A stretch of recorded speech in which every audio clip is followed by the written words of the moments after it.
5 in bold All right, is okay. what I have. Copies of today. So we got all of our paid leaves were ready to rock and roll on.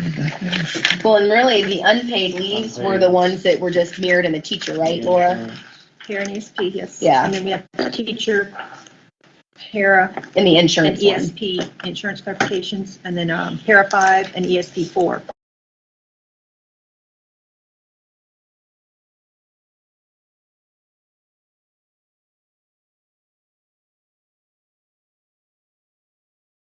Just got those at the end.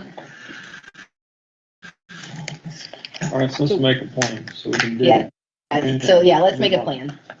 Let's just start with 10.5. We'll start with right there, teacher 20 paid leave military. Yes, so we still have the paid leave to look at.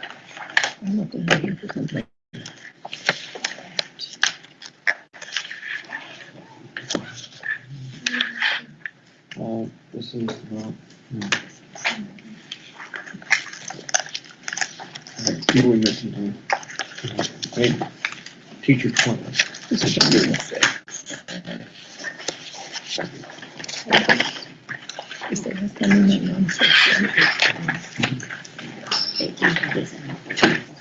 And I think once we get the flow of these, we're probably gonna walk across similarly. Yeah, I think we can probably just look at ones that should mirror, right? So this was the one that we had conversation on regarding school board policy and statutory provision of sick leave donation. Specifically on page 2, Article 20.1-8, sick leave transferred, we added the word donation. And we've added the sentence, the receiving employee must submit an application for sick leave donation. And the sick leave donation committee shall be established to review applications for sick leave donation and consists of 3 members appointed by the superintendent and 3 appointed by PEA president. The district's chief negotiator, PEA president, serve as ex officio members of the committee. And in the rest of it was what we already discussed. And I'll just go through this again because I'm not sure what was new and what was changed. But to be eligible to receive the benefit of the leave, you have to exhaust it all through the accredited paid leave, including vacation, complete and submit all required forms, and have not received formal discipline. I know we had a lot of discussion relative to discipline and how we categorize our work. An application for sick leave donation should be submitted along with the position statement. An employee may receive up to 200 donated hours within a 12-month period. And then again, over to the language on page 207, the committee was there for the purpose of evaluating those that may be over or multi-event situations that would take us over 200, or where, the superintendent, we can make as a committee a recommendation. So question, There's more, but go ahead. would this committee be convened only looking at those emergency situations, or would it be convened for every single donated application? Or would we really be convening this if the employee were to go over 200 in a case where they're... To be direct with you, if the leave time is donated and it's within, less than 200, to be frank, I don't care. It's the leave that's theirs to use, whatever. The issue that we had last time we were together, we were trying to work toward a resolution or compromise was the committee, or when it may go above that, and there may be a special circumstance. I wouldn't be looking to complicate a process of creating more meetings and more times for us to come together. Then what I think what we would offer then is if we took the committee language and we actually put it under the section 3 on page 3.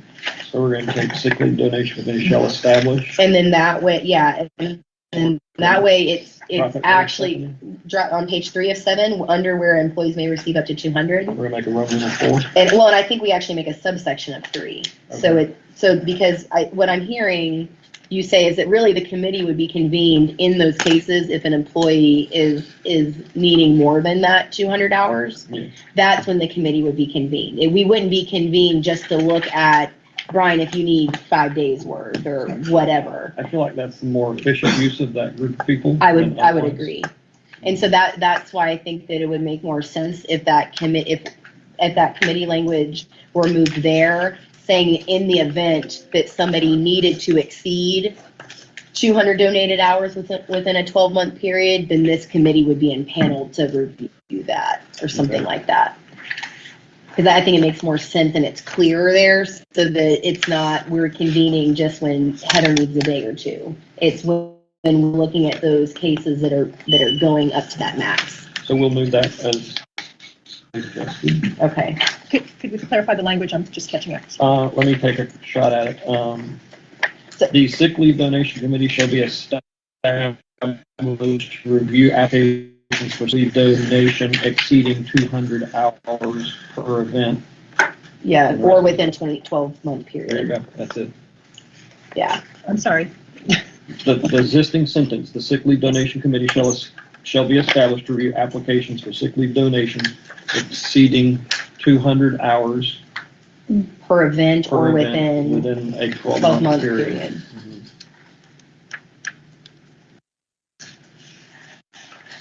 One sentence and consist of board members. And then I would maybe say this city will consist of, Mhm. and it's separated into 2 sentences, so that we don't have a big run-on sentence there. And then when you're ready, Laura, we'll go on to finish at page 6 of 7. I think we've already talked about this. But it should be So I reminder. do have one more question before we leave this, because I know there's a few more things in this article. When we looked at the statute did not include exhausting vacation. And so it just mentioned that they had to exhaust all sick leave. Mhm. It had no mention of vacation. So I think I speak for the team here to not go above what the statute's saying. If we're just looking at the exhaustion of accrued sick leave and we strike through including vacation for 12-month employees, because the statute only speaks to the sick leave, not vacation time Okay. being exhausted.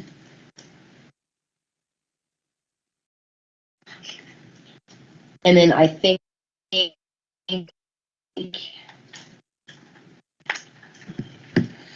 and so, and I think we still have a sticking point with the discipline. And I would feel more comfortable if they have received formal discipline, that maybe the committee also reviews that. Because I think there are circumstances where they might have received discipline for attendance. But now, if people are willing to give them days because they got into that situation because they were out of days, and I don't think there's a vast number of people, but I think if the committee has leeway to review those, then it doesn't just take people out. If there's mitigating factors. And we can look at those mitigating factors, that if there is something there, we have the ability as the committee to review that. Mhm. And I think that would give me some tums for that heartburn for that language, if we were to do that.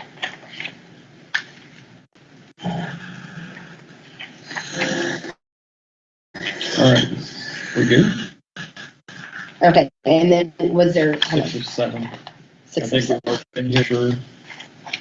I think this is the insurance piece that Linda presented when we were here. Yeah, no, we were good with that. We were good with that. That was what Linda had presented last time, and this is, So we'll put a pin in this. okay. We'll need okay.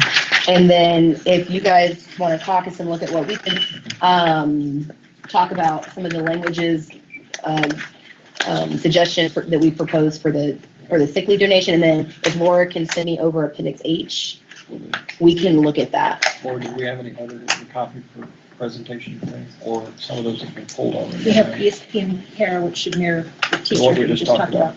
All right. And I think those are ready to TA, right? Because we signed those last time. They're the same language as what we Yeah, discussed. Because I have, You're talking about the sick leave donations, right? Yes. just so we're clear, what I had still on mine is that with unpaid leaves, we signed teacher 21, but you were going to mirror Para 7 and ESP 11. So I think those are ready to sign whenever we're ready to get to that We're point. going to look at them while we're in front. Yes, let's look at those just to make sure they mirror. And then the insurance clarification, we signed teacher 23 and ESP 12 last time, and you were gonna mirror that language in para 14, right? I'm sorry, I wasn't listening. Oh, no, you're okay. We TA 23. We TA'd teacher 23 and ESP 12, and what I had was that, Laura, you were gonna mirror that language in para 14. Yes, it's on the agenda, we have a handout. Okay, so those are the three things that, you know, we'll look over and just make sure they mirror it, and I'm sure they do. But we'll look over those, but I think those are ready for signed copies.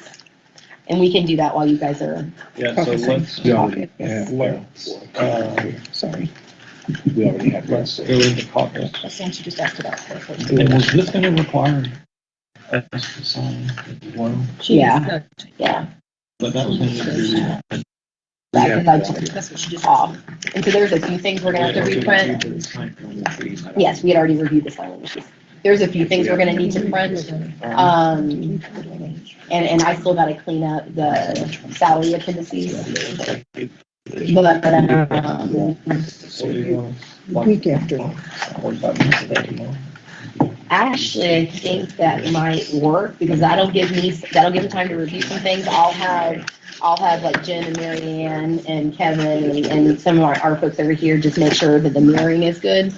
And because I have the TAs here that we can look at. And then I'll start cleaning up the salary appendices from what we had discussed earlier. So then our goal will be to be back in this week. Yeah. We're going to get a room. Are you countering the attendance before we go to caucus? So I let's talk about that when we come back because I did have a few questions because it was just given to us. So I need to look at the teacher one first, and then we'll talk when we go back at 3, if that's okay.